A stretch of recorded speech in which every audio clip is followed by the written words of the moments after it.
சூர்யா கார்த்திக் 2 பேரும் சினிமாவுக்கு வரதுக்கு முன்னாடியே இந்த சினிமா துறையில் பல நட்சத்திர வாரிசுகள் வந்துட்டாங்க. அப்படி இருந்தோம் சூர்யாவை நடிகனாக்கிறதுக்கு முதல்ல நீங்கள் எந்த முயற்சியும் எடுக்கலை, ஏன்? இல்லை அப்படி இல்லை சார், இது இந்த துறையோட ரிஸ்க் நமக்கு தெரியுமில்ல அவங்களுக்கு. இப்போ உங்களுக்கு எல்லாம் இந்த துறையிலே இருக்கிற எனக்கு ஈக்குவல் சர்வீஸ் உள்ளாடுனீங்க. ஒரு நடிகர் ஃபேமிலியில் தேடாதீங்க. இந்தியில் தேடி ராஜ் கபூர் இருப்பீங்க, அப்போ ஷமி கபூர் இருப்பீங்க, அதெல்லாம் சொல்லிக்காதீங்க. ஒரு நடிகர், அந்த நடிகருடைய பையன் ஏதாவது பொண்ணு, அந்த மாதிரி ஒரு 4-5 நடிகர் வீட்டில் அவனுடைய வாரிசுகள் பொம்பளையும் ஆம்பளையும் சக்ஸஸ்ஃபுல்லாக இருக்கிறாங்க. உங்களால் ரெஸ்ட் தர முடியுமா? அதில் அடிபட்ட ஆள் தான் நிறையா இருக்காங்க. அதாவது இப்போ 100 பேர் வேண்டாம், 10 ஹீரோக்கள் எடுத்திங்கன்னா 10 ஹீரோவில் 9 ஹீரோட பசங்க தோற்று போயிருக்காங்க. அது வாழ்க்கைங்கிறது விளையாட்டு விஷயம் இல்லை. இந்த சினிமாங்கிறது இன்றைக்கி வரும் நாளைக்கு போய்டும். நானே ஏன் பெயிண்டராக முடிச்சுட்டு சினிமாவுக்கு வந்தேன்னா இதில் என்ன பேனர் வரை போய் படிச்சுக்குவேன் நான். அதனால் இது அப்படி எல்லாருக்குமான துறை கிடையாது. இது எல்லாரும் எவ்வளோ பெரிய நாடினா இருந்தாலும் அவளுக்கு அந்த பையனுக்கு கண்டிப்பாக அவன் பையன் just because is top man அவன் பையன் வரக்கான வாய்ப்புகள் கிடையாது. அதனால் அவன் முறையை படிக்கணும், உலகத்தை தெரிஞ்சுக்கணும். சப்போஸ் ஒரு அட்டன் பண்ணி பார்க்கல வரலன்னா படைப்படை சொந்தமாக தொழில் பண்ணிக்க, அந்த பெர்ஸ்பெக்டிவ் தான் பசங்களை நான் வளர்த்தேன். அப்புறம் உங்களுக்கு சினிமா வாய்ப்பு வந்த போது உடனடியாக ஏற்றுக்கிட்டீங்களா? இல்லை, ஏற்றுக்கல. நான் முதல்ல சொன்னேன் அவனுக்கு சூர்யாவுக்கு பயங்கர கோவம். பட் சூர்யாவுக்கு நடிக்கணும்னு இன்ட்ரெஸ்ட்? சூர்யா கிடையவே கிடையாது அவனுக்கு.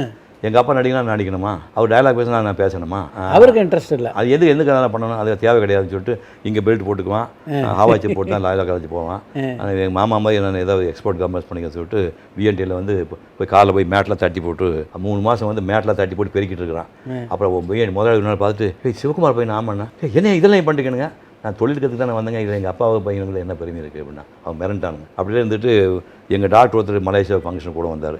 அவர் பிக்கப் பண்ண சொல்லி டாக்டர் ராஜேந்திரன் வராருப்பா, நம்ம ஏர்போர்ட்டில் பிக்கப் பண்ணி விடும்போது அதே ஃப்ளைட்டில் வசந்த் வராரு. வசந்தும் டாக்டர் ராஜேந்திரன் ஒரே ஃப்ளைட் இறங்குறாங்க. பார்த்தோன்னே ராஜேந்திரன் பிக்கப் பண்ணுறதுக்கு சூர்யா போயிருக்கேன். பார்த்தோன்னே இந்த பையன் யார் அப்படின்னு கேட்டுருக்காங்க, இந்த சிவகுமார் பையன் அப்படின்றாங்க. அப்படியே வசந்த் அப்படி பார்த்துட்டு சரி போயிட்டு பிரமாதம் இருக்கானே அப்படின்ட்டு இவனை நடிக்க வைக்கலாம் சார்ண்ணா. சார் அந்த மாதிரி தாட் எங்களுக்கு கிடையாது. ஒரு நாள் முழுக்க அவன் 2 வார்த்தை தான் பேசுவான், அவங்க அம்மாட்ட 2 வார்த்தை தான் பேசுவான். நடிகனுக்கு செட்டப்பில் வேறு, அதெல்லாம் சரியாக வராது அப்படின்னா. இல்லை சார் நீங்கள் சும்மா இருங்க சார் அப்படின்னா. அப்புறம் உங்களுக்கு என்ன சார், நான் அவங்ககிட்ட பேசுகிறவங்களுக்கு என்ன சார் ப்ராப்ளம், எனக்கு ஒன்றும் ப்ராப்ளம் இருந்தால் அவன் லைஃப் நான் கெடுத்த மாதிரி. பிஎன்டிக்கு 7:30 மணிக்கு போவான் சார், நீ 7 மணிக்கு வந்தால் பார்க்கலாம் சார், நீ 7 மணிக்கு ஒன்று வந்திருந்தான். அவர் நான் நேராக சூர்யாட்ட பேசி பார்க்கலாம். ஆமாம், நான் பேசிக்கிறேன், உனக்கு என்ன பிரச்சனை. நான் வந்தார் 7:30 மணிக்கு கிளம்பிடுவான் சார் அப்படின்னா 7 மணிக்கு ஒரு நாள் வீட்டுக்கு வந்துட்டேன். நான் இந்தப்பா வசந்தத்துக்காக நீ பேசிக்கிட்டு போயிருக்கேன். என்னப்பா இது நடிக்கிறது நமக்கு சரியாக சார், உனக்கு என்ன பயம்னா ஒரு பயம்தான் சார், என்ன அது ஒரு தப்பான வீடுனா. டேய், சினிமாவில் எல்லாம் கெட்டப்பழக்கம் இருக்குது, ஆளை கவுத்துருமுன்னு இல்லை சொல்லுவாங்க. அப்படி கெடுக்காதுன்னு நிரூபிக்கிற ஆளே உங்கள் வீட்டில் இருக்கிறான். அந்த ஆளை பார்த்து நாங்கள் குருநாளை வச்சுருக்கிறோம், அவனே உங்கள் அப்பனா இருக்கும்போது பாரு, நீ அவருக்கு பையனாக போது நீ இதெல்லாம் எப்படி கெடுக்க முடியும்? நாங்கள் யார் ஒருத்தர் சப்போர்ட்டுக்கு வச்சுருக்கோமோ அந்த ஆள் உங்கள் வீட்டில் இருக்கிறான். Super argument. அப்போ அவனே உங்கள் அப்பனே அப்படி பேராக இருக்கும்போது நீ எப்படி பயப்படுற? தேவையில்லைன்னு எனக்கு எதுவுமே தெரியாது, எதுவும் தெரிய வேண்டாம், அப்படி தான் நான் வேணும் அப்படிங்கிறாங்க. இல்லை வம்பா போச்சுன்ட்டு அப்பான்னு சொன்னேன். உடனே பசங்கிட்ட சுற்றி நம்ம ஃப்ரெண்ட்ஸ்கிட்ட கேட்டானுங்க, எல்லாம் ரேக்கிட்டானுங்க. மாட்டிக்குவே, உனக்கு சம்மந்தமே கிடையாது, நீ ஷூட்டிங் பார்த்துக்கிட்டே உங்கள் அப்பா எங்கேயும் கூட்டி போகல, டான்ஸ் போயிட்டு பேச பார்த்ததில்ல சூர்யா, எங்கேயும் பார்த்துக்க மெட்ராஸ்குள்ளே பார்த்து வெளியூர் ஷோ போய் அரைக்குள்ளேயே பார்த்துக்கணும். மாட்டிக்கணுன்னே இப்போ அவனுக்குள்ளே ஒரு சின்ன ஒரு கான்ஃபிடன்ஸுக்கு பாருங்கள். ஒரேடியாக என்னை மட்டம் தட்டாதீங்க, இதெல்லாம் ஓகே, எல்லாம் வர்றேன். 250 பேரை வச்சு நான் பிஎன்டியில் வேலை பார்க்குறேன். இன்றைக்கி சாயங்காலத்துக்குள்ளே 150 பீஸ் ட்ரெஸ்ஸு கட் பண்ணி கொடுக்கணும், இல்லைன்னா அவங்களுக்கு உள்ள வேலை போயின்னு சொல்லுவேன். 150 உழுந்து அடித்து முடிச்சு கொடுப்பாங்க. அங்கேருந்து ஒரு லாரியில் ஏற்றிட்டு ஹார்பர் 4 மணிக்கு கொண்டு போய் லோடு ஏற்றி விட்டு நான் வீட்டு வந்திருக்கேன். ஒரேடியாக மாட்டாதீங்க. எனக்கு சில விஷயங்கள் நான் அட்டன் பண்ணுறேன், ஒரு அட்டன் பண்ணி பார்ப்போம், ஒர்க் அவுட் ஆனால் பார்ப்போம், இல்லைன்னா டோட்டலாக விட்டுடலாம், இந்த தொழில் கையில் இருக்குது அப்படின்னு முடிவு பண்ணேன். போகிறான், ஷூட்டிங் போனோன்னே மணிரத்னுக்கு ஃபோன் பண்ணேன். சார், நடிகனுங்கிற ஹோதாவில் எதுவுமே வளர்க்கலை, அவன் ஏதாவது 10,000 ரூபா 20,000 வேலைகளை பார்த்து நிம்மதியாக போயிடுவான். தேவையில்லாம் மனித மாதிரி வாழை கூட்டிகிட்டு டெஸ்ட்லாம் பண்ணி பார்த்து சிவகுமார் பையனும் ரொம்ப கற்பனை பண்ணிட்டோம், சுத்தமாகவே உண்டு சார் சொல்லி அவன் அவமானப்படுத்தினா அவன் வாழ்க்கை வேணால் போய்டும். அந்த மாதிரி பண்ணாங்கன்னா we have 200% confidence in him, leave him, I will take care of him. போனாங்க. அப்புறம் டெஸ்ட் எடுத்து தான் கொண்டாங்க. நான் ஷூட்டிங்கிட்ட எங்கேயுமே போய் ஷூட்டிங்கை பார்க்கல. அப்புறம் அவங்க அம்மா தான் முதல் நாள் ஷூட்டிங்கு, அவனும் கவிதா கிருஷ்ணன் நடித்தாங்க, பைக் சீன்லாம் இப்போ பார்த்தாங்க. அவங்க அம்மா தான் பார்த்து நான் ஷூட்டிங்கே போனேன், எங்கேயுமே பார்க்கல. படம் ரிலீஸ் ஆச்சு. ரிலீஸ் ஆகும்போது உதயம் தேட்டரில் படம் ரிலீஸ் ஆகுது. 6 மணி ஷோக்கு இவன் போகிறான். மேட்னி ஷோ முடிஞ்சு வெளியே வர்றாங்க. இல்லை இவங்க ஒருத்தர் நேராக ஓடி வரான். அப்படிங்கிறான். முதல் முறை ரசி கை கொடுத்து கேட்டானே, சூப்பராக சொதப்பிட்டீங்கன்ட்டான். முதல்ல குதித்தட்டும் ஓடி வரான். ரசிகண்டா கை சொல்லிட்டு சூப்பராக சொதிப்பிட்டீங்கண்ணா. வீட்டுக்கு போயிடலாமா, படம் பார்க்கலாமா அப்படின்னு வேறு வழி இல்லாமல் அப்புறம் படத்தை பார்த்துக்கேன். படம் பார்த்துட்டு நானாப்பா அது சில சீனில் நானா அப்படி பண்ணேன், என்ன எப்படி பண்ண அப்படி பண்ண தெரியல. இப்போ சில சீனில் நான் நல்லா பண்ணிக்கலாமா, ஐயோ நல்லா பண்ணிக்கலாம்னு ஃபீலிங் வந்துச்சு. சில சீனில் நானே இல்லைப்பா எப்படி நல்லா பண்ணேன் அப்படின்னா. அப்போ சினிமா வளர்ந்துருச்சுல்ல. 1997 டொராண்டோலேருந்து ஃபோனு, வாஷிங்டன்லேருந்து ஃபோனு, அங்கே ஃபோனு சாதம் மூவினோடனே கேதுக்கி அழுகுறான். வசந்த் சார் நிறைய கெட்ட வார்த்தை திட்டுவார். நானும் அழுதுருக்கிறேன். கெட்ட வார்த்தையை மொத்தம் 300 தான்ப்பா இருக்குது, இன்னொரு 500 கெட்ட வார்த்தை திட்டுக்கலாம்பா, இந்த பேர் அவர் கொடுத்துருப்பா. Super super. 300 கெட்ட வார்த்தை 300 கெட்ட வார்த்தை கூட பரவாயில்ல, எல்லாம் பேசிட்டு போட்டோம்ப்பா, பட் இந்த பேரெல்லாம் அவர் கொடுத்ததுப்பா அப்படின்னா. கார்த்திக்கும் அதே மாதிரி சினிமாவில் இன்ட்ரெஸ்ட் இல்லாத இருந்தவர். கார்த்திக்கு தான் வேண்டாம் அப்படி சொல்கிறீங்க. அவன் முதல்ல சினிமாவில் வர வேண்டிய ஆள் தானே. அவன் வந்து டிவியில் வந்து ரஜினி பாட்டு வந்து மை நேம் இஸ் பில்லா அப்படின்னு டைட்டில் வந்து ஓடி போய் டக்குன்னு பட்டை பள்ளின்னு போட்டு பண்ணப்பட்டு நிற்பான். அந்த பாட்டு முடிவுக்குள்ளே 3 தடவை போய் மாடி ஏறி போய் ஜீன்ஸ் போட்டு அந்த பையனை போட்டு வந்து மை நேம் இஸ் பில்லான்னா அப்படி நிற்கணும் அவருக்கு. அந்த பாட்டு முடிக்க நின்றுவான். அது அப்படியே ஆள். அவனை போய் மேலே படிக்க அனுப்பணும். அப்போ இந்த அப்போ அவர் சினிமா ஃபுல்லாக ஆசை அனுப்பிச்சி விட்டீங்க. அவன் வந்து காசி படம் ரிலீஸ் ஆகிருக்குது. இவன் வந்து மெட்ராஸ் வந்து லீவில் காசி படம் நான் பார்த்துருக்கான். பயங்கரமாக செட்டப் ஆகிடுச்சு. இன்றைக்கி நைட்டு ஃப்ளைட்டு போகணும். அவர் ரூமில் உட்காந்துருக்கான். நான் எதை நோக்கி நினச்சிட்டு இருக்கிறேன், என்னை எங்கே அனுப்புறீங்க, நான் என்ன பாவம் பண்ணப்பா அப்படின்னா. நான் எங்கேயோ போகணுன்னு நினைக்கிறேன், என்னை ஏன்ப்பா நான் என்னப்பா உங்களுக்கு பாவம் பண்ணேன் அப்படிங்கிறான். டேய் உட்கார், உங்கள் அண்ணனுக்கு சத்தியமாக நடிப்பு மேலே ஆசை கிடையாது. ஏர்போர்ட்டில் ராஜம்மா பிக்கப் பண்ணால் கூட்டி போனாங்க, டெஸ்ட் பண்ணால் போய் வாங்கி கொடுத்துட்டாங்க. உனக்கு ஆசை இருக்குது, இப்போ ஒன்றும் வேண்டாம். இப்போ வந்து பீக்கில் இருக்கிறது 2000 பீக்கில் வந்து பாலா பீக்கில் இருக்கார், பக்கத்து வீட்டில் சங்கர் பீக்கில் இருக்கார். பாலாவோ சங்கரும் டேய் உன்னை 6 மாதத்துக்குள்ளே உன்னை படத்தில் ஹீரோ பண்ண, இன்றைக்கி ஆரம்பிக்க வேண்டாம், 6 மாதத்துக்கு அப்புறம் உன்னை ஹீரோ பண்ண சொல்ல பாஸ்போர்ட் கூட பிடிச்சி போடுறேன், கூட பாஸ்போர்ட் கூட பிடிச்சி போடுறேன். சங்கரையும் பாலா விட்டு டே அடுத்த படம் நீ தான் ஹீரோ சொல்லு எப்போ ஆரம்பிட்டு அடுத்த வருஷம் ஆரம்பிக்கிட்டோம், நீ தான் ஹீரோ சொல்லி பாஸ்போர்ட் கூட கிழிச்சு போடுறேன். எவனுக்கு கூப்பிடல, 2 வருஷம் படிச்சு இல்லை, 1 வருஷம் தான் இருக்குது. அடுவட்டம் மடையா அவனுக்கு வாய்ப்பு வந்து பண்ணால் உனக்கு ஏமா கூப்பிட்டா போனேன், கோர்ஸ் முடிச்சுட்டு வாடா அப்படின்னா யுவர் ரைட் பண்ணி போயிட்டான். போனால் கோர்ஸ் முடித்தான். 1.5 லட்சம் சம்பளம். 2000 ஒரு 2 பெரிய சம்பளம். 1.5 லேக் சம்பளம் பண்ணாங்க. India is my country, cinema is my profession பாயின்னு வந்துட்டான். அவர் தெளிவாக இருந்திருக்காரு. தெளிவாக இருந்திருக்காங்க. இப்போ சினிமாவில் பார்த்தீங்கன்னா சூர்யா ஒரு லெவல் ஆஃப் பர்ஃபார்மன்ஸ், அவருக்குன்னு ஒரு மிகப்பெரிய ஒரு ரசிகர்கள் வளையம் இருக்குது. அதே மாதிரி கார்த்திக் வந்து 2 பேரும் உங்களுடைய சன்னுனால 2 பேரும் வெவ்வேறு டைமென்ஷனில் பர்ஃபார்மன்ஸ் இருக்காங்க. இவங்களுடைய நடிப்பை பார்க்கும்போது என்றைக்காவது நம்மளை விட இவங்க நல்லா நடிக்கிறாங்க அப்படின்னு தோணியிருக்கா அவனுக்கு? இல்லை அது அப்படிலாம் இந்த மாதிரி முடிவு நம்ம பண்ண முடியாது. ஜோசிகார் நமக்கு கோவத்தை கிளப்பிட்டான். எனக்கு திருநெல்வேலிக்காரன் மேக்கப் மாதிரி சேதுன்னு தெரியும் அவருடைய அசிஸ்டன்ட். அவர் அனந்தன் பேர் பார்த்தாரு. இவர் கலைத்துறையில் வருவாருங்க அப்படின்னாரு. யாருங்க அப்படின்னா இல்லை பெரிய நல்ல பெரிய ஜாதகம் இது கார்த்தி இது மாற்றி சொல்லிட்டா என்ன இல்லைங்க இது கார்த்தி இங்கே இருக்குதுங்க, இவர் பெரியவர் தாங்க. கலைக்கு சினிமாவில் விருப்பம் இல்லையா அவரை பார்த்து சொல்கிறார்.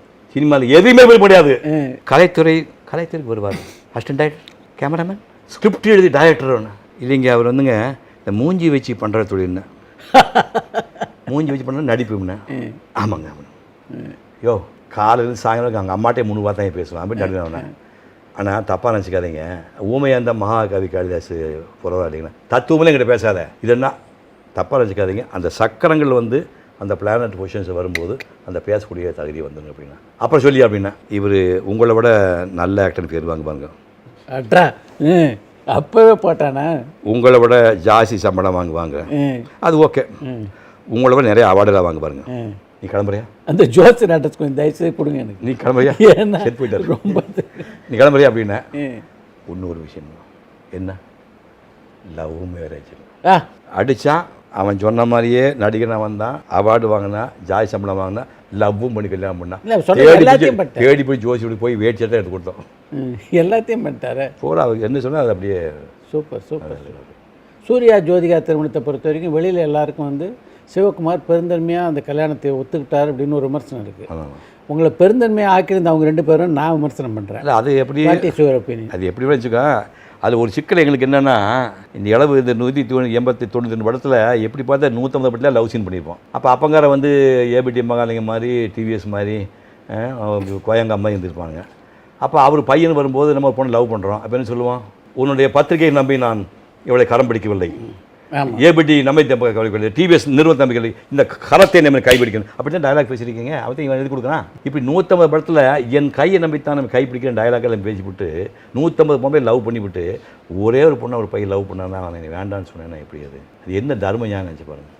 ஸோ இது நாம் வந்து மௌனம் தான் காக்க முடியும். அவங்க என்ன பண்ணிட்டாங்கன்னா 4 இயர்ஸ் வெயிட் பண்ணாங்க. கல்யாணம் பண்ணால் பண்ணிக்கிறேன், இல்லைன்னா இப்படியே திரும்பினாங்க. அப்புறம் அது என்னுடைய ஃபிலாசபி எப்படின்னா, உங்களுக்கு இல்லை உங்களுக்கு உலகே சொல்ல ஃபிலாசபி, ஒரு குழந்தைய பெற்று ஆளாக்கி அவனை படிக்க வச்சு வேலை வெட்டிக்கு அனுப்பி அவன் சம்பாதிக்க ஆரம்பித்து அதுக்கப்புறம் அவன் சம்பாத்தியத்தில் குடும்பம் நடக்கிற அளவுக்கு குடும்பம் நேரம் வந்துச்சுன்னா அவனுக்குரிய உரிமைகளை நீ கொடுக்கணும். 100 பசங்களில் 10 பசங்க தான் லவ் பண்ணுவான், 90% லவ் வராது, வந்தால் நடக்காது. ஸோ அந்த 10 பேர் வந்து அடிப்படையாக எல்லாம் பண்ணி படிப்பு முடிஞ்சு குடும்பத்துக்கு போய் தம்பி கல்யாணத்தை பண்ணி தங்கச்சி கல்யாணத்தை பண்ணி குடும்பத்தை பார்த்துட்டு நிலைக்கு வந்ததுக்கப்புறம் அவன் கேட்குறான்னா அதை நீ ஏன் நீ மறுக்கிறேன், நீ நல்லா புரிஞ்சுக்க. எப்போ கல்யாணம் குழந்தை பார்த்தால சன் தாண்டியாச்சு. இப்போ 12 மணி இருந்து சன் வந்து 1 மணி 2 மணி 3 மணி. இப்போ சூர்யாவில் வந்து கல்யாணம் பண்ணும்போது சன் வந்து 2:30 மணி தாண்டியாச்சு. இனிமேல் 3:30 4:00 சன்செட் தான் இருக்குது. இப்போ 5 வருஷம் போகிறதுக்கு வாய்ப்பு கிடையாது. அதனால் வந்து அவன் வாழ்க்கையை வாழ்றதுக்கான உரிமையை நம்ம கொடுக்கணும். அது இல்லைன்னா என்றைக்கு இருந்தாலும் உலகம் ஒன்று வந்து தூக்கி வச்சு. பட்டு நீங்கள் ஒரு கண்டிப்பானவன்றதுனால தான் கார்த்திக் காதல் திருமணத்துக்கு போகாமல் நீங்கள் யாரை பார்த்து? அதெல்லாம் கிடையாது. அதெல்லாம் சொன்ன அவன் சொல்லிட்டாங்க எல்லோரும் லவ் பண்ண முடியாது ஒரே வச்சு விட்டாங்க. எல்லோரும் லவ் பண்ண முடியாது. இப்போ அமெரிக்கா லவ் பண்ணிக்க முடியாதா? அழகழக பிள்ளை எதுக்கு மாட்டாங்களாங்க. எல்லோரும் லவ் பண்ண முடியாது, சாத்தியம்னா ஒரே வச்சு விட்டாங்க. இந்த 87 கதாநாயகியில் லக்ஷ்மி மட்டும் உங்கள் லைஃப்பில் கொஞ்சம் ஸ்பெஷல் இல்லையா? லக்ஷ்மி ஏன் ஸ்பெஷல் அப்படி நீ பார்த்தீங்கன்னா அதுக்கு காரணம் எப்படி சொல்கிறது? முதல் கதாநாயகி வயசானவன் சொல்லிட்டு படத்தையே தூக்கிட்டானுங்க. 2வது கதாநாயகி என்ன பார்வை உந்தன் பார்வைன்னு டுவேட் பாடிட்டு வருவா. முத்ரா கார் ஓடிட்டு வருவார் பீச் ரோடில். அந்த பொண்ணு சிலை மாதிரி தங்க சிலை மாதிரி ஆடிட்டு வருவா காஞ்சனா. அது காதல் நேரம் படம் பார்த்து நாங்களே நடிக்கிட்டு இருந்தோம். ஏக வருஷத்து வந்த பொண்ணு இங்கிலீஷில் நல்லா பேசி சக்கை சவேன்னு இருக்குது. அப்படி பயந்துட்டே நடித்தோம். அப்புறம் 2 பேர் ஐ லவ் யூ சும்மா தமாஷ் சொன்னேன். போடா சின்ன பையன்ட்டு அந்த அம்மா. அப்போ இருந்தால் அந்த அம்மா நம்மளுக்கு பெரியவன் தெரியுது. ஓகேவா? அப்புறம் ஒரு படம் நடித்தா வந்து முதலாளி ஐ லவ் யூ சொன்னீங்களா அந்த அம்மாவை பார்த்து? நீங்கள் சும்மா சொல்லி பார்க்க சொன்னேன் ஐ லவ் யூ போடா சின்ன பையன்ட்டா சரிம்மா தேங்க்ஸ் பண்ணிட்டேன்.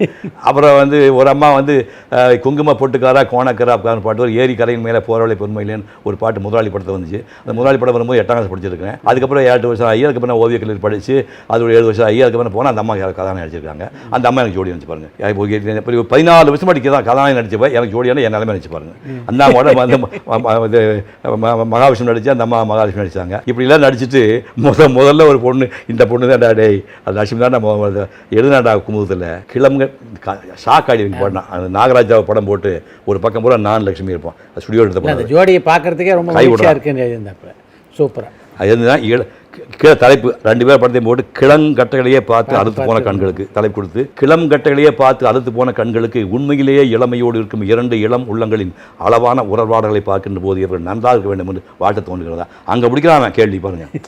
அதனால் முதல்ல வந்து செட்டான கதாநாயகி நிறையா படம் பண்ணால் ஒரு உண்மையிலேயே வந்து ஃபஸ்ட்டு பேராக வந்து டச் பண்ண கதாநாயகி. உங்கள் புஸ்தகத்திலே பார்த்தீங்கன்னா கூட கமல்ஹாசன் கூட 2 பக்கம், ரஜினிகாந்த் 2 பக்கம், இந்த கோல்டன் மூமெண்ட்ஸில் லட்சுமி கட்டுரை 4 பக்கம். இந்த புத்தகம் ஏன்டா அவனுக்கு கொடுத்து இப்போ தான் நான் ஃபீல் பண்ணுறேன். அதனால தான் கேட்டேன் லட்சுமி உங்கள் லைஃப்பில் கொஞ்சம் இல்லை. அதாவது எப்படி நான் 2மே இப்போ என்னென்னா அது ஏஜ் ஒன்று இருக்கு இல்லையா? அந்த ஒரு 24 26 அது ஒரு 16 அது 10 வருஷமாக கரெக்டாக ஒரு ஹீரோனுக்கு ஏஜ் இருக்கு இல்லையா? இப்போ பிரச்சனையே என்னென்னா எனக்கு 24 இருக்கும்போது எனக்கு கதாநாயகி 16 வயசு, எனக்கு 30 வயசு ஆகும்போது எனக்கு கதாநாயகி 17 வயசு, எனக்கு 35 ஆகும்போது கதாநாயகி இது வெவ்வேறு பண்ணுங்க. 35 ஆகும்போது கதாநாயகி 17 வயசு, எனக்கு 40 வயசு ஆகும்போது எனக்கு கதாநாயகி 17 வயசு, எனக்கு 45 வயசும்போது எனக்கு கதாநாயகி 17 வயசு, எனக்கு 56 வயசு ஆகும்போது எனக்கு கதாநாயகி 17 வயசு. உனக்கு வேணும் நான் ஃபோட்டோ கொடுக்குறேன். அந்த பொண்ணு பேர் ஜீனத்தின் பேர்.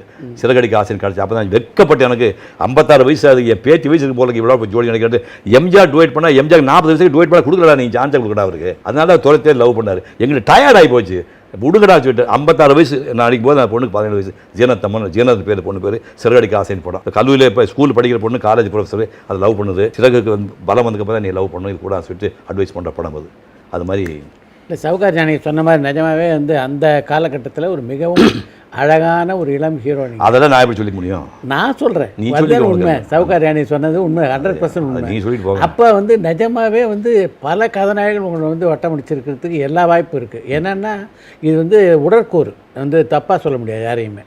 ஆனால் அதுலேருந்து நீங்கள் தப்பி வரணுன்ற பக்குவம் அவங்களுக்கு வேணான்னு டிசைட் இல்லை. அதுதான் சொன்னேன். நான் வந்து ஓவியக் கல்லூரியிருந்து வரும்போதே வறுத்த களிமண் வெந்து போன களிமண் ஒரு வந்து விநாயகராவோ ஏதோ பச்சை களிமண்ணா திரும்ப தண்ணி ஊற்றி பேசஞ்சு அதை சேவ் பண்ணலாம். வேக வச்ச களிமண் முடிஞ்சு போச்சு. அது மாதிரி சென்னையிலேருந்து ஓவியக்கிலேருந்து உள்ளே வரும்போதே நான் வேக வச்ச களிமண். அதனால் நம்ம எதுவுமே பண்ண முடியாது.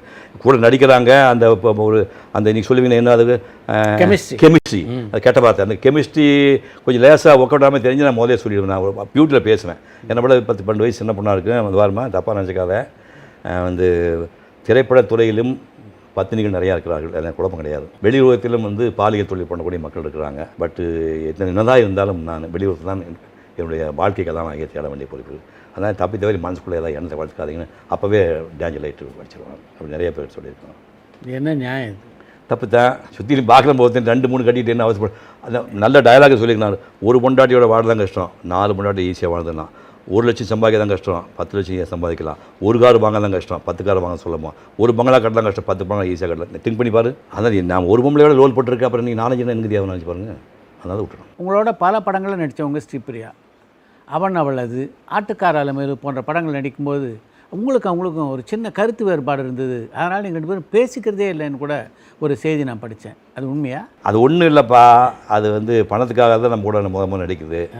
மாதவன் சார் படத்தில் நடிச்சுட்டு முதல் படத்தை பண்ணான். அப்போ நமக்கு எப்பவுமே என் கூட ஒரு சின்ன குத்திக்கணும்னா கூட நடிக்கணும்னு சொல்லிக் கொடுக்கணும்னு ஒரு சின்ன ஆசை இருக்குது. நாக்கு சும்மா இருக்காது. அப்போ அவங்க அம்மாவெல்லாம் வந்து நம்ம பாப்பா தானுங்க, கொஞ்சம் பார்த்து சொல்லிக் கொடுக்கணும்னு இல்லை பாஸ்ட் வந்துச்சு. அது எங்கேயோ வந்து ஆட்டுக்காரம படமா என்னோட படம். அது ஆட்டுக்காரம டைம் தான் எனக்கு ஏதோ அது கொஞ்சம் வார்த்தைகள் தடித்து அதுக்கு நமக்கு உரிய நமக்கு மரியாதை எதிர்பார்க்காத கிடையாது. நான் அந்த பிஹேவியரில் வந்து கொஞ்சம் எல்லை மீறி போகுது, நமக்கு அது வேண்டாம் அப்படிங்கிற மாதிரி தோணுச்சு. அதுக்கப்புறம் நான் ஒதுங்கிட்டேன். அது அவனோட இதில் சொல்கிறத பார்த்தோன்னா நீங்கள் ஒரு சாத்தியமே கிடையாது. ஒரு கதாநாயகன் வந்து ஒரு கதாநாயகோடு பேசாமல் ஒரு படம் போல நடிக்கிறதுங்கிறது கொஞ்சம் சிரமமான விஷயம். அது மட்டும் இல்லை, அதுக்கப்புறம் அதே மாதிரி ஒரு டைரக்டரோட வந்து எம்பாஸ்கரோட படம் முழுக்க டைரக்ட் பண்ண பேசாமல் டைரக்ட் பண்ண முடியுமா, நடிக்க முடியுமா? என்டையர் பிக்சரில் டைரக்டருக்கு எடுப்பா 1 மார்க் சொல்லுப்பா, நல்லா இருக்குது இல்லை எனக்கு 1 மார்க் சொல்லுங்கள் அப்படி சொல்லிட்டு மொத்த படம் எடுத்துகிட்டு முடிஞ்சோடனே ஐ ஷோ த படம்னா ஐ சி த பிக்சர் இந்த தியேட்டர்ன்ட்டு போயிட்டேன். அதை பண்ண அப்படி வருத்தம் வந்து போயிட்டேன். அது இந்த அம்மா அது மாதிரி பிரச்சனை இருந்து அப்புறம் அது கரெக்ட் பண்ண முடியல. முத்துராஜ் சீனிவாசன் வந்து படையாண்ணா நடிக்கும் போது ஒரு ஷார்ட்டில் எக்ஸ்பிரஸ் அப்பாருன்னா இந்தாங்க அடிங்க, அது பர்சனல் விஷயம் தலையில். சீனில் என்ன சொல்கிறீங்க? இப்போ வந்து தூக்கி தலையில் சுற்றணும் வச்சுக்கோ, ஒரு ஷார்ட்டில் வந்து தூக்கி சுற்றணும். இப்போ அந்த அம்மாட்ட பேசணும்ல, அம்மா உன்னை தூக்கி சுற்றணும் அப்படின்னா நான் ஒன்று எதுக்கு டான்ஸ் மாஸ்டர் பார்த்து என்ன மாஸ்டர் இவங்க நான் தூக்கி சுற்றணுமாம்மா, இவங்க தான் நான் சுற்றணும் 3 சுத்த மாஸ்டர். சரி மாஸ்டர், இங்கே ஓகே பண்ணிட்டேன். மாஸ்டர் கிட்ட போய் இங்கே பேச மாட்டேன். அம்மா அவன் தூக்கி சுத்தமாக சொல்ல மாட்டேன். மாஸ்டர் 3 சுற்றி கொடுப்பாங்களே, சரி மாஸ்டர் கிளாப் சவுண்ட் அடிச்சோன்னே அடுத்து தூக்கி சுற்றி இறக்கி விட்ருவோம். படம் முழுக்க அது ரொம்ப செக்ஸி, அந்த பவர்ஃபுல் ரோல். மனைவி குழந்தை பிறக்காம இன்னொரு பொண்ணு மூலமாக குழந்தை பிறக்காம சப்ஜெக்ட் எங்கள் படம் முழுக்க அது. இப்போ பிரச்சனை என்னென்னப்பா, நமக்கு என்ன பர்சனலாக வந்து அவனுக்கு ஏதாவது ரிலேஷன்ஷிப் இருந்தால் தான் இது உங்களுக்கு பாதிக்கப்படுது. நமக்கு ஷூக்கு செட்டு முடிஞ்சு கிளாப் தட்டிட்டு மேக்கப் கழிஞ்சு நம்ம வேலை முடிஞ்சு போகுது. நீ ஒய்டி ஒரே அப்படி நமக்கு அது சம்மந்தம் கிடையாது. இன்னி வரைக்கும் அந்த உறவு சீராகவே இல்லை. அதுக்கு சரியாயிடுச்சு. ஒரு 7-8 வருஷம் முன்னாடி கோலாலம்பூர் ஏதோ நிகழ்ச்சிக்கு போனபோது உங்கள் அம்மா சொன்னாங்க, இருக்கிற 4 பேருங்க ஏங்க இப்படி பண்ணீங்கன்னா எனக்கு ஒன்றும் இல்லாமல் படிச்சுட்டேன். ஓகே. அதே மாதிரி உங்களுக்கு வந்து உங்களுடைய ஜூனியர் தான் இல்லையா ரஜினிகாந்த், கமல், இன்றைக்கு உச்ச நட்சத்திரங்களாக இருக்கிற 2 பேரும் உங்கள் ஜூனியர்ஸ்.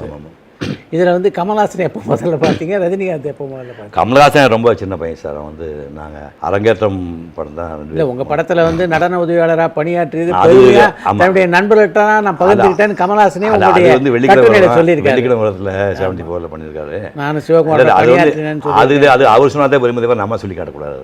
இல்லை அது சொல்லியிருக்காரு, அதனால சொல்கிறேன். இல்லை அது சொல்லிக்கலாம். பட் அவர் எங்கூட வச்சா அரங்கேற்றம் தான் முதல்ல நாங்கள் வந்து பண்ணார்.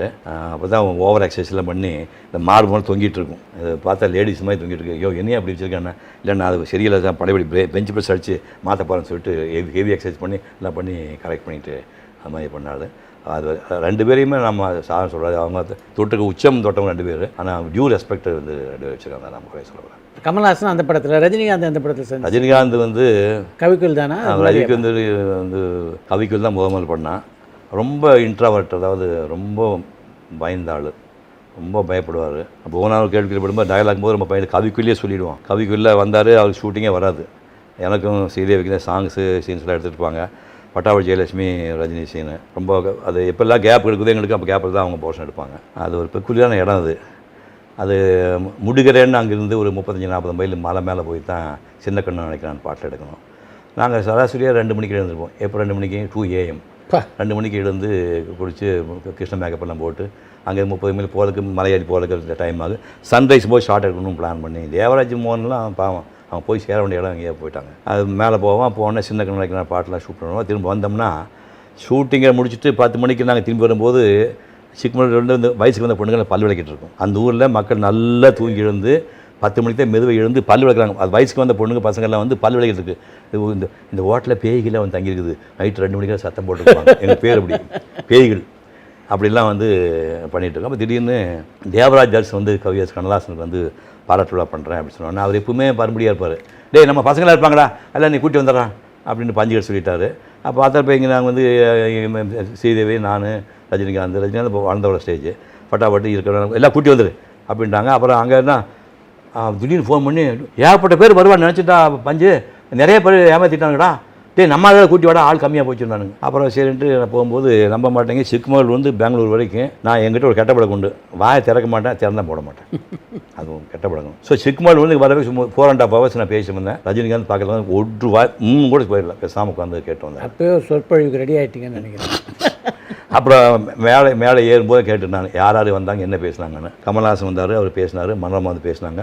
யார் என்ன பேசினா கண்டென்ட் மட்டும் அப்படி வாங்கிட்டு அப்புறம் நான் மேலே ஏறினேன். இங்கே இருக்கிற கூட்டத்தை எல்லாரை விட எங்களுக்கு ஒரு சந்தோஷம், என்னை விட உங்களுக்கு எல்லோரும் கண்ணாசன் தெரியும், கண்ணாசன் வரிகள் தெரியும். ஆனால் உங்களுக்கு எல்லாருக்கும் இல்லாத பாக்கியம், நாங்கள் எல்லாம் கண்ணாசன் மடியில் வளர்ந்தவங்க, அந்த வாய்ப்பெல்லாம் உங்களுக்கு கிடையாது. கண்ணாசன் கை பிடிச்சி நடந்தவங்க, அந்த வாய்ப்பெல்லாம் உங்களுக்கு கிடையாது அப்படின்னு சொல்லிட்டு தாயவனுக்கான போனேன். இராணுவ வீரனுக்கு எது பெருமைன்னு ஒரு டைலாக்கு வரும். அதில் நெற்றியிலே குங்குமம், நெஞ்சிலே ஆசை, கழுத்திலே மாங்கல்யம், கண்ணிலே காதல், கையிலே வளையல், காலிலே சலங்கை, கன்னத்திலே முத்தம், பெண்ணுக்கு வாழ்வு, வெற்றியுடன் திரும்பினால் வீட்டிலே பாட்டு, வீழ்ந்துபட்டாலோ சரித்திரத்தில் வாழ்வு, வாய் போட்டு படுத்து நோய் வந்து பிடித்து பல நாள் கிடந்து மடிவதா முடிவு, கண் என்றால் கனல் பிறக்க வேண்டும், கை என்றால் கருவி ஏந்த வேண்டும், மார்பென்றால் காயம்பட வேண்டும், மரணம் கூட இந்த நாட்டுக்காகவே நிகழ வேண்டும், ஜெய் பாரத். சிவாஜி பேசும் டைலாக். இதை ஏன் சொல்லணும்னா சைடில் ஷூட்டிங் பார்த்தேன், அந்த ஆளுக்கு அவன் பாட்டு இருந்தாலும் சரி டைலாக்னா ஒரே மாதிரி இருக்கும்பா அப்படின்ட்டு. இந்த சந்தையில் ஒரு படத்தில் வந்து கேன்சர் பேஷண்ட்டாக இருப்பேன் நான், எனக்கு குழந்தை பிறக்க முன்னாடி செத்து போயிடுவேன்.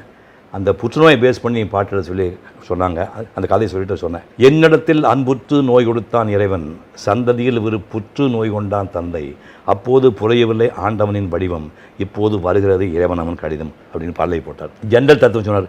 உதயத்தை நான் தான் முடிவு செய்தேனா, இரவனிலே நான் கவலை கொள்ள, அங்கு உள்ளவன் நேரில் வருவானா, நான் நேரில் தவணை கேட்டுக்கொள்ள, ஒரு துளி நீரில் 6 அடி உருவம் உலகினில் வந்தது எவனாலே, அந்த 6 அடி உருவம் 6 அடி மண்ணில் அடங்கப் போவதும் அவனாலே. சரிப்பா, மொத்த கதையும் 4 பேர் சொல்லியானா, மொத்த படம் சொன்னேன்.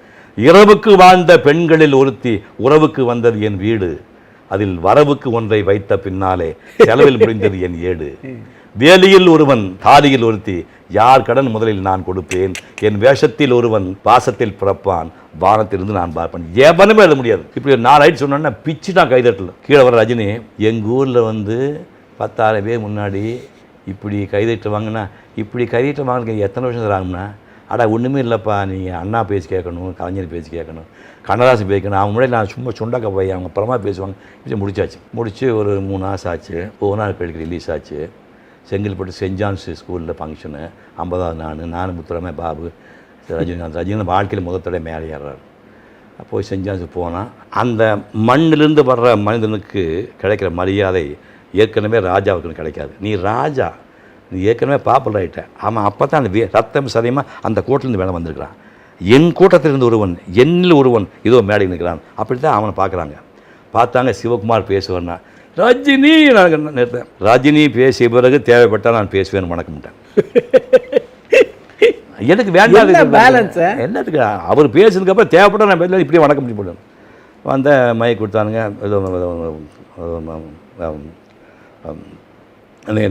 என்ன சொல் தெரியல ராம் சார், வேஷம் மறக்கவே மாட்டேன். இப்படி நீங்கள் நான் என்ன சொல்லணும், வணக்கம் தான் பேசுகிறேன். அப்போ தான் நினச்சேன், புகழ் என்பது நீ நான் சொல்லுவாங்க. நீங்கள் புவனாவது கேள்விக்குள்ள நீங்கள் வெள்ளை வேஷம் பண்ணி ரஜினியை ஹீரோ ஆக்கிட்டேன்னு முட்டாள்தனமாக பேசுகிறீங்க.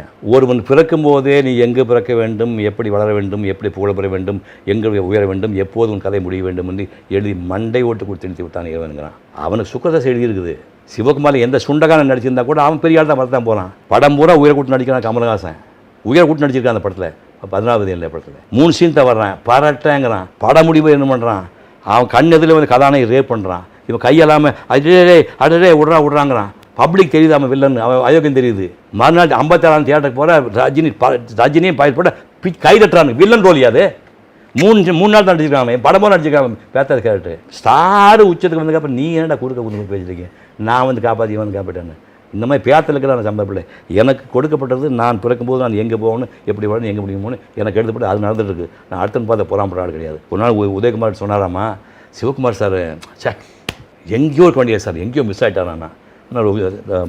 உதயகுமார் எங்கள் வீட்டு பக்கத்தில் கூட்டியிருந்தார். ரஜினி சொன்னார், எங்கேயோ போயிருக்க வேண்டிய ஆள் எங்கேயும் மிஸ் ஆகிட்டான். இல்லை, நான் ட்ராக்கில் தான் போயிட்டுருக்கேன், அவர் தான் டேக் ஆஃப் ஆகிட்டான்னு சொன்னேன். இந்த பேலன்ஸ் உங்களுக்கு வந்தது எப்படி ஆக்சுவலாக? அது குழந்தைலேருந்தே இருக்காது, குழந்தையிலேருந்தே உண்டானது. பெயிண்டராந்து வரும்போதே வந்து artist long life is short அப்படிங்கிறது எனக்கு அப்பவே தெரியும். உனக்கு 87 கதாநாயகி இருக்குது.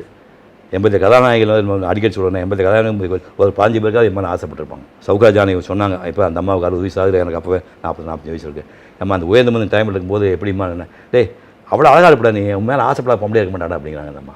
இந்த அம்மா 60 எனக்கு 40 கேட்டேன். அப்போ எப்படிமா இந்த மாதிரி அழகான பையனை கிடையாதா, எல்லா பொண்ணுமே ஆசைப்படுவாங்க. அப்போ அப்படி இதெல்லாம் தாண்டி வரோம்னா 87 கதாநாயகி. இப்போ அடிக்கடி ஒரு கதாநாயகன் பேர் சொல்ல முடியல. அண்ணா நீங்கள் பின்னாடி ரொம்ப வருத்தப்படுவீங்கண்ணா.